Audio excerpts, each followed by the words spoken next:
Olá, sejam bem-vindos! Hoje a gente vai mergulhar de cabeça num dos maiores, eu diria, enigmas do budismo tibetano. A figura de Guru Rinpoche. Um mestre, sabe, que tinha muitas faces.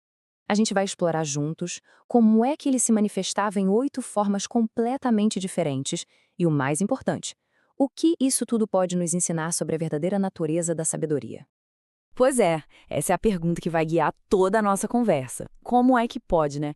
Pensem bem, um erudito, um rei, um iogue meio selvagem e um domador de demônios, tudo na mesma pessoa? Parece um quebra-cabeça impossível, com peças que simplesmente não se encaixam. Mas olha, a gente vai ver que por trás de cada uma dessas faces existe um propósito incrível e uma habilidade, assim, surpreendente. Então, para começar a montar esse quebra-cabeça, a gente precisa ir para a primeira peça, a mais fundamental de todas, a origem. De onde veio esse mestre tão extraordinário? E aqui a história já começa de um jeito impressionante. A chegada de Guru Rinpoche não foi tipo um acaso, foi algo profetizado. E não por qualquer um, mas pelo próprio Buda Shakyamuni. Isso logo de cara já coloca as coisas em outra perspectiva, né? Mostra que a gente não está falando de uma figura comum, mas de um ser com importância espiritual gigantesca. Mas então, quem foi ele na essência? Bom, ele é conhecido como Padmasambhava, que significa o nascido do lótus, e o nome já entrega a origem milagrosa dele. Ele teria aparecido numa flor de lótus. Mas aqui tem um ponto que é crucial entender. Ele não é visto como alguém que se tornou um iluminado, sabe? A visão é de que ele já era um Buda plenamente iluminado que escolheu se manifestar em forma humana para ajudar. E foi ele, essa figura lendária, que levou o budismo para o Tibete e fundou a escola mais antiga de lá, a Ningwa. Ok? E agora que a gente pega a chave para resolver o nosso quebra-cabeça. A resposta para entender essas múltiplas faces não está numa biografia normal, linear. Está num conceito super importante do budismo, um conceito chamado de emanação. Esse conceito se chama Nirmanakaya, ou, traduzindo, corpo de emanação. Para ficar mais fácil, pensem assim. É como a capacidade que um ser iluminado tem de se manifestar em várias formas diferentes. Tipo um ator genial que consegue interpretar qualquer papel, sabe? Cada papel é escolhido a dedo, perfeitamente adequado para ajudar quem precisa da melhor maneira possível. Então, as 8 manifestações são exatamente isso. São expressões da mente iluminada dele, adaptadas para cada momento, para cada necessidade. E aqui a gente vê a diferença gritante. A nossa vida, a vida humana normal, é linear. A gente nasce, cresce, envelhece, tudo numa linha do tempo, preso a um corpo só. Agora, a atividade de um ser iluminado, isso transcende tudo. Não tem essas amarras. As manifestações não precisam seguir uma ordem de primeiro essa, depois aquela. Não, elas podem acontecer ao mesmo tempo, em lugares diferentes, onde quer que a ajuda seja necessária. Beleza, agora a gente chega no coração da coisa. E aqui vai uma dica. Em vez de pensar nessas 8 formas como uma lista, tipo uma biografia, vamos olhar para elas como um kit de ferramentas espiritual. É isso, um kit completo, onde cada ferramenta tem uma função muito específica e, olha, muito poderosa. Olha só essa tabela, ela dá uma visão geral bem legal. Cada nome aqui corresponde a um papel principal e uma atividade central, o que em tibetano se chama de Trinli. A gente vai desde a criança milagrosa, que representa a pureza, e o monge, que traz a disciplina, até o grande erudito e o rei ságio. Cada um deles é uma faceta da mesma mente iluminada se manifestando para cumprir uma função bem específica na jornada espiritual. Se a gente pegar as 5 primeiras manifestações, a gente vê que elas formam um ciclo, quase um passo a passo, que constrói uma base espiritual completa. Pensa comigo. Começa com a origem pura da criança. Depois vem a base da ética, com o monge. Aí, a perfeição da sabedoria, com o erudito. Em seguida, a maestria da prática, com o yogi. E, para fechar, a integração de tudo isso na sociedade com a figura do rei. É como se fosse um mapa completo do caminho.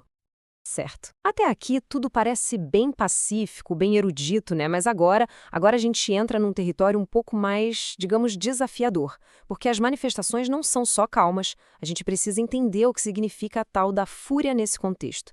E já adianto, é bem diferente do que a gente costuma pensar.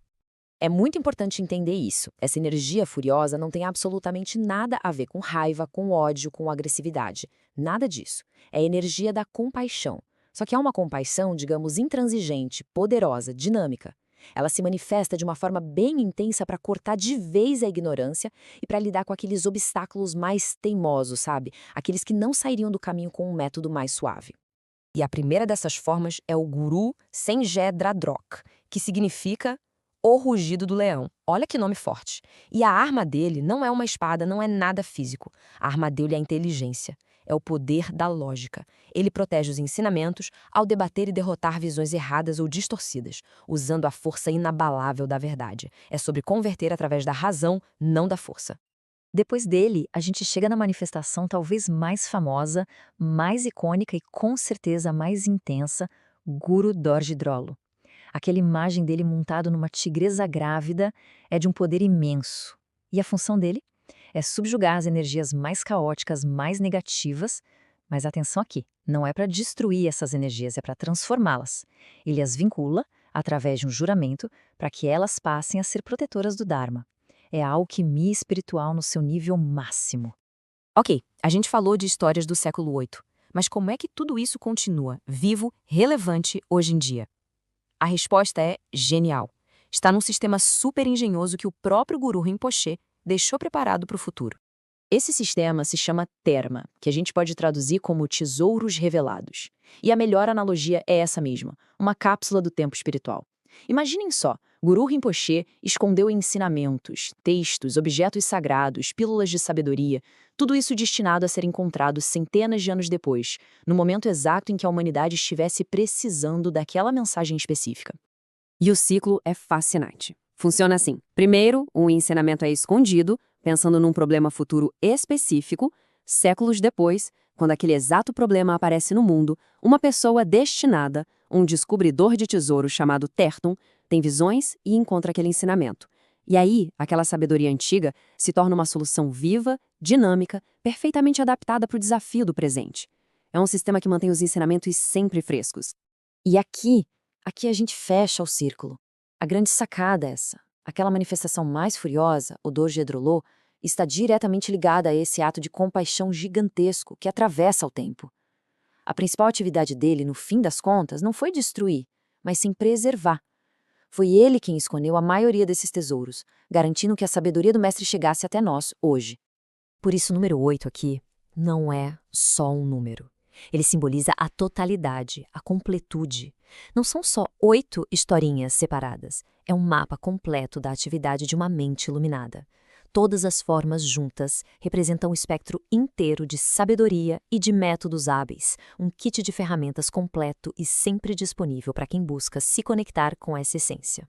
No final, a história toda de Guru Rinpoche nos deixa com uma pergunta.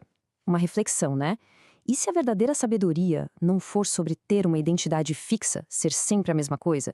E se for, na verdade, sobre ter o poder de se tornar exatamente aquilo que é necessário em cada momento? Seja um erudito tranquilo, um líder compassivo ou até um protetor furioso quando o momento exige. Fica aí o pensamento sobre o que significa ser verdadeiramente habilidoso nas nossas próprias vidas.